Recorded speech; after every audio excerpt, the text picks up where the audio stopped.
Luffy is the captain of the Straw Hat Pirates and one of the 4 emperors of the sea. His goal in life is to become king of the pirates, and to do that, you'll obviously need to be one of the strongest people in the world. And Luffy realized this after his crushing defeat at the hands of Admiral Aokiji, so that's why he created Gears. Gears are basically Luffy's version of Super Saiyan, or any other basic shonen power-up. They increase his speed and power immensely and can give him extra abilities as well. The first of these gears is Gear Second, which appeared in chapter 387. To activate this ability, Luffy uses his rubber powers to speed up the blood flow in his body. This increased blood flow gives him more oxygen and nutrients, which makes him extremely fast and even more powerful. It also causes his body to glow a reddish pink color and permeate steam.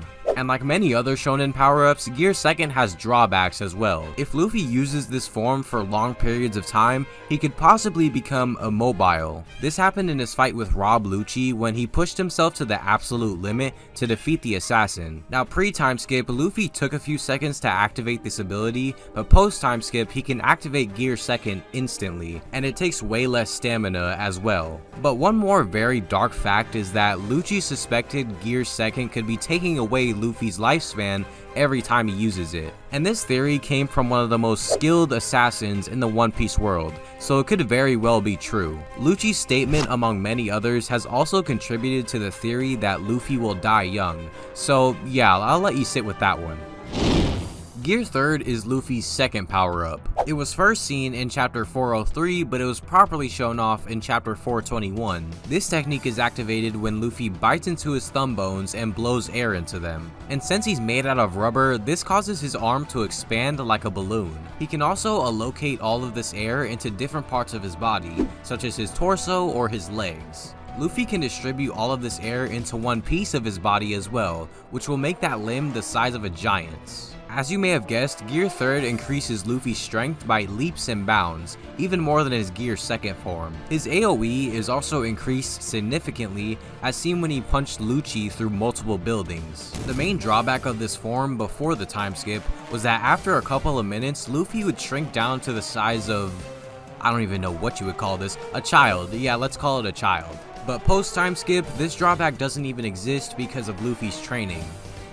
Now pre-time skip, Gear Third's drawback didn't really mean all that much because whenever Luffy used it, he would usually win the fight. However, this was changed post-time skip as Luffy created a new form that can combine both the speed of Gear Second and the power of Gear Third. Gear Fourth was first seen in chapter 784 during his fight with Doflamingo. Luffy activates this form by first covering his hand in armament hockey before biting into it. This time, instead of inflating his bones, he inflates his muscles. This inflation will be distributed differently depending on which version of Gear Fourth is being used. For the main version of Gear Fourth, aka Bounce Man, the air is mostly distributed into Luffy's upper body, but as a side effect, he can't stand on his own 2 feet and he has to constantly bounce everywhere, like a fucking dumbass. I mean, like a true warrior that he is. The second version of Gear Fourth is called Tank Man, and it's kind of like a conditional form since Luffy has to eat a whole bunch and become extremely fat to actually use it. But this allows him to have way more durability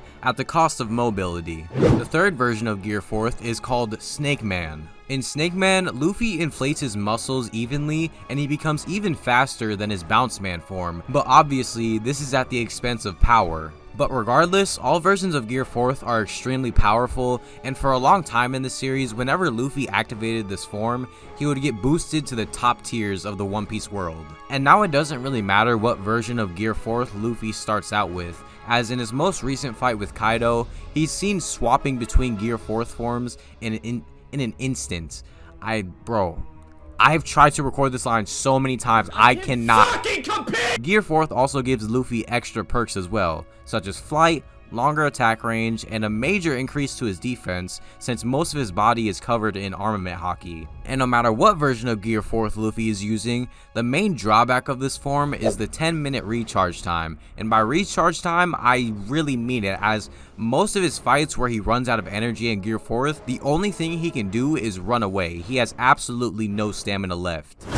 So despite the immense power of Gear 4th, Luffy could still not defeat his strongest opponent, Kaido. It actually took 2 Zenkai boosts, dying, and awakening his devil fruit to actually accomplish that. And in chapter 1044, Luffy's Gum Gum fruit was actually revealed to be a mythical Zoan called the Human fruit, model Nika, quote, possessing a body with the properties of rubber and fighting in whatever way he fancies, bringing smiles to the faces of the people, the warrior of liberation, also known as Nika, the sun god. I don't know about y'all, but reading these 2 chapters back to back was the most hype shit I've ever experienced in the series. But anyways, this awakening is considered Luffy's Gear 5th, and it is bananas. Of course you would expect Luffy to become vastly more powerful, and yeah, that is the case, but it goes way beyond that. Like seriously, when the 5 elders said that the user fights in whatever way he fancies, they were not kidding. So let's just run down some of the abilities that Luffy has shown in Gear 5th. One of the first actions that Luffy does in Gear 5th is block Kaido's attack by pulling up the ground as if it were rubber. And this is actually pretty essential for a Paramecia awakening, which is why you can actually classify Luffy's fruit as both a Zoan and a Paramecia, but that's not even the craziest part about Gear 5th. Moments after this, Kaido proceeds to eat Luffy and straight up swallow him, pause, in which Luffy literally just pushes through Kaido's eyes, uses his nose as a slingshot, and launches out of his mouth.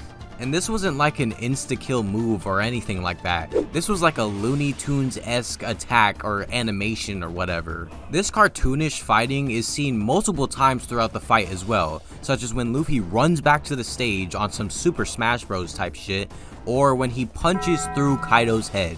Again, this was not an insta-kill move. Some other abilities of Gear 5th that we've seen Luffy use is turning his entire body to the size of a giant, becoming extremely malleable, catch lightning bolts in midair, and restart his own heart. The main drawback of Gear 5th is its stamina usage. This is seen in his fight with Kaido when Luffy literally almost dies from exhaustion and is seen visibly aging. However, it's important to mention that after Luffy defeated Kaido, this did not affect him at all, which may imply that if Luffy doesn't succeed in his task of liberation while he's in Gear 5th, he might just die. That's just a little theory that I have because all throughout the Wano arc, Luffy has been built up as the savior of Wano, or the one that will liberate the people. It's stated and implied many times that if Luffy doesn't succeed, then everybody will suffer because of it. So who knows, that might apply to his Gear 5th form as well. But that's just a little theory that I have. In my opinion, Gear 5th is an extremely unique and interesting form. I think that my favorite thing about it is that it's not just your average badass looking shonen power-up. It's goofy and entertaining while also being awesome. It's also a good example of how Oda just continues to subvert expectations in a good way. Like seriously, before chapter 1044, everybody thought Gear 5th was just gonna be some epic looking battle hardened soldier, but nobody expected this goofy ass childlike person. And when you think about it, this is the best form for Luffy as a character. Luffy's dream in life is to become free from any rules or limitations. Pirate King is just kind of like the easiest way to get to that. And it's most fitting for him to have a form that allows him to fight in whatever way he wants. Gear 5th also ties in with the narrative of Luffy bringing smiles to everybody that he meets, everywhere he goes, even his worst enemies. It helps reinforce the ideas of inherited will from Roger and Joy Boy as well, because multiple times throughout the fight with Kaido, Luffy is literally stated and implied to be Joy Boy, or at least his reincarnation. These 3 themes that I brought up make Gear 5th feel more deserved and less of like a plotty shonen power-up, because Luffy is just the chosen one or whatever. Now the only thing I don't really like about Gear 5th is that it just kind of takes away from Gear 4th. You know, Gear 2nd and Gear 3rd had 2 different purposes, and Gear 4th was the combination of those 2. But if Gear 5th is just better, then, you know, what's the point of Gear 4th? So it kind of creates like a Super Saiyan situation where, you know, if Goku can just go straight to blue, then why does he need any of these other forms? You know what I'm saying? But we don't know jack about Gear 5th right now, so for all we know, this form could have a serious side effect on Luffy. But that was all of Luffy's gears, so I hope you guys enjoyed. Leave a comment down below, what's your favorite form of Luffy's? Mine would have to be Snake Man. That form just looks absolutely amazing, and the fight with Katakuri, even better. But that's pretty much it for this one, so join me next week when I talk about all of Sanji's powers.